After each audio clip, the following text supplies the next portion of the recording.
Minister Charles Jr., good morning. Good morning, Cliff, and Happy New Year. Happy New Year to you, sir. To all of your listeners. I ran out of my meeting a while ago because I heard the discussion briefly, caught a bit of it between yourself and Mr. Levy, and I thought it prudent that I get an opportunity to share with you just some insight in terms of where we're going. So I've also sent you the full script of the presentation that was made yesterday, because as we focus on the proposed temporary suspension, which is something that we consider, just propose. It's not a pronouncement that it is going to be done. It is what we are putting on the table for public discussion as to options that are available to me as minister. It is critical that I refocus our attention on these areas of importance. Food security is national security. Being able to ramp up our local production, to enhance our research capability, to feed ourselves, to be able to produce the elements that are necessary for the poultry industry and other industries in the agricultural sector to thrive is critical. If anything, what we have learned, as I made clear in my presentation in Parliament, is that the pandemic has taught us the importance of self-sufficiency in as much ways as possible. We may not be able to provide everything that we need, but we need in the medium to long term to be focusing our investments on being able to provide our own feed, to be able to produce enough baby chicks for our demand in Jamaica, to be able to produce enough chicken so we don't have to be looking towards imports. It's not the first or best option, but it is an option that we should put on the table and keep on the table if it means that we may use it to provide Jamaican consumers with an affordable alternative to a source of protein that is critical to them, particularly those that are most vulnerable among us. So, I'm very pleased with the calls and discussions that I've had, whether it is that people agree or disagree, because it puts into the public domain the discussion around food security and, more importantly, around ways for us to encourage and to incentivize investors to take the risk, come to Jamaica. I've made it clear in my presentation yesterday that one of the most important things we want to do is to say to persons, come, we want competition drives the market. So this minister will be facilitating business opportunities for you to come in and supply our local market, whether it is that you are here already and you want to expand, or if you're seeking to come in with a new facility. Mm-hmm. This minister will be focusing on investing in our research capacity so that we can look towards cheaper local raw materials. And we're going to also try to expand the range of options that Jamaicans have in terms of focusing on our small ruminants, our fish and other meats, so that the dependency we have now on chicken can be expanded, even though I know that the cost of everything is going up. Yes. Which is why we have to to not just focus on what I have proposed as an alternative that we have before us in terms of the suspension of the CET, but if you look through and read and listen to what I've said, I have made it clear that I understand the challenges globally in terms of the rising fuel prices, in terms of the realities that we face for demand for raw material inputs, the increased cost for transshipment charges in excess of 300% in terms of how they have risen. In some cases, from US $3,000 to US $11,000 in terms of just the impact on price and availability of substitute products. So you get it. I get it. You get it. Good. So let us delve now down into some of the nitty-gritty issues. Yes. Yes. You told the Parliament yesterday that the administration is seriously considering suspending the CET, the tariff, the duties on imported leg quarters.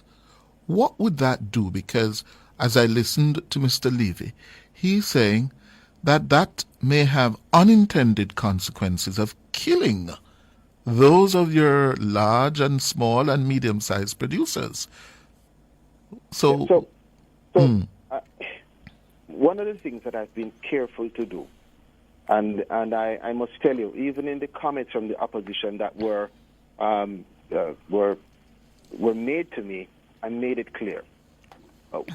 We can't shelve an option because that option has some problems that can arise from it. What we have to do is discuss how best to mechanize that option if we have to use it, considering the several problems that can arise, considering the concerns that we have, and making sure that whatever mechanism we come together to define, to implement it, will, as best as possible, mitigate against those concerns. Now, you may never create a completely, 100% efficient system. Mm-hmm. But the reality is, I, as minister, have to weigh in a judicious balance the impact on business, the potential impact on business, vis-a-vis the impact on that single mother who's going into the supermarket now and just turning around. Mm-hmm. The impact on the small farmer. So that means you have a lot of work to do to iron out and to flesh out that mechanism so that you don't have those very deleterious unintended consequences. And that is why I have not hesitated to put it on the table. I am not shying away from confronting in a very direct way the issues that are before us, and from letting it be very clear to all across the industry, small, medium, and large, that this minister will have no difficulty or hesitation in pulling the lever if it means I pull the lever to protect Jamaica. Yes. But I will always take into consideration the responsibility that I have to the broiler companies, the responsibility I have to you, Cliff, and to my wife, who I hear it when she goes to the supermarket. What should tell you? I get it, right? Mm-hmm. To my constituency, to St. Thomas, who when I went there last week to visit the onion farmers, which I must tell you, I am completely encouraged. The first 4 farmers that I met, the first one was a lady, Farmer Mackenzie. The second one, Farmer Fagan, is a firefighter and a farmer, young man. The next, Mr. Lynch, another young man. And the fourth was a young 37-year-old single mother of 5 who is planting and cultivating her onions and has said to me, Minister, I got technical advice and resource support and seedlings from the Ministry of Agriculture through RADA, and I am on my way to economic independence. The first one told me that in 5 years she could build her house. So farming is a viable option, but we have to take farming in consideration of the serious risk attendant. Remember, I'm coming from the ministry that dealt with climate change and environment. I have a full understanding. Hold on, Minister, because you're waxing warm. Hold on for me. Let me get in a few here. Yeah?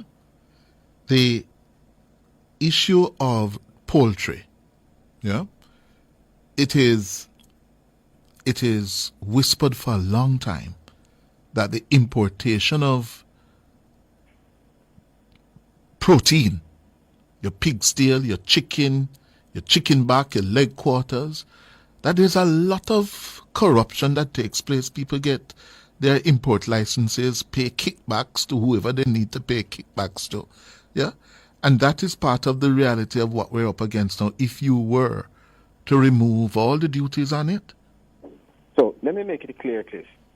What we're talking about is leg quarters. That is what was proposed in my presentation, just to be very accurate. There has been no importation of leg quarters since 2008. From 2008 till now, there has been importation of chicken back and chicken neck. So I'm not speaking about the usual importation, and I am very aware I mean, since I became Minister of Agriculture and Fisheries, Mm-hmm. I realized that I have become, how do I put it? I have become someone who is a friend of many.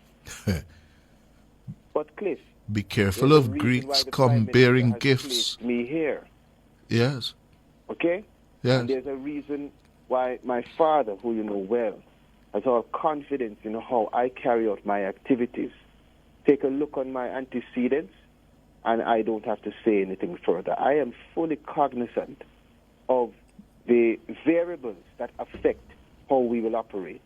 But as minister, I am not going to hold or halt a mechanism or a solution that can work because it has caused problems.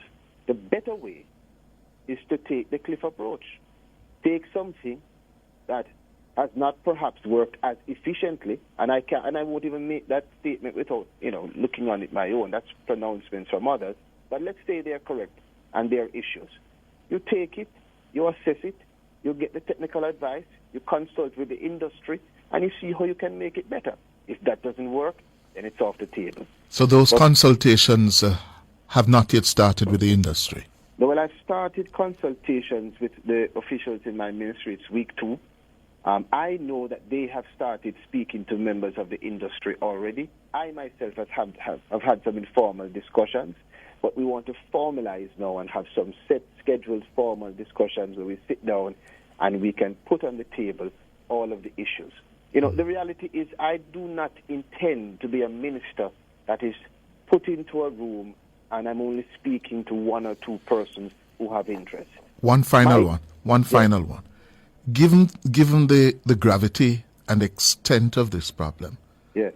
I would imagine that this is a problem not only for you as a Minister of Agriculture, Yes. Finance, Industry and Commerce. Yes. I can think of those 2 readily, that Yes. you will have to be involved in a join-up government approach. Yes. Yes. When And are we everything going to see that? Everything I do will redound to sustainability. My goal is to build resilience and to build a sustainable agricultural sector. That cannot be done without collaboration with finance, with health, because we want to provide healthy options of food for our people. It can't be done without collaboration with education, because we intend to educate our people on why to grow, what to grow, when and where to grow, and why farming is a viable option. It can't be done without collaboration with national security. You would have heard me already. Trade larceny will be something that I prioritize and target, because the reality is I am a victim of it. And I know that as a young man, I made a pact to myself. I declared that I'm not getting into it when I lost my over 30, 40 goats. It was devastating. Oh. But now I am given the opportunity not to shy away from the situation, but to confront it. And so I am making a call. Local, diaspora, international. I saw anybody who has information. Mr. Charles, anybody who we're has out of time. innovation, bring it and let us come together and get some solutions. Mr. Charles, I heard one of the opposition members yesterday Yes. said you were too quick off the draw to go to the Parliament Yes. without doing the necessary consultations in the industry and without understanding the complexity of the problem you are faced with. I have no difficulty with his opinion. My response to him Was it a fair comment? No way. What he is defining as premature, this government sees as proactive. We will continue to engage, to communicate, and to put on the table things for the discussion in the public. I made no pronouncement regarding the temporary suspension. I made an announcement about a $50 million relief package, and I put on the table the considerations of this minister. I think that it's prudent. I think it's the right approach, and I would do it again if I'm asked. Minister of Agriculture and Fisheries, Colonel Charles Jr. Thanks for joining us, sir.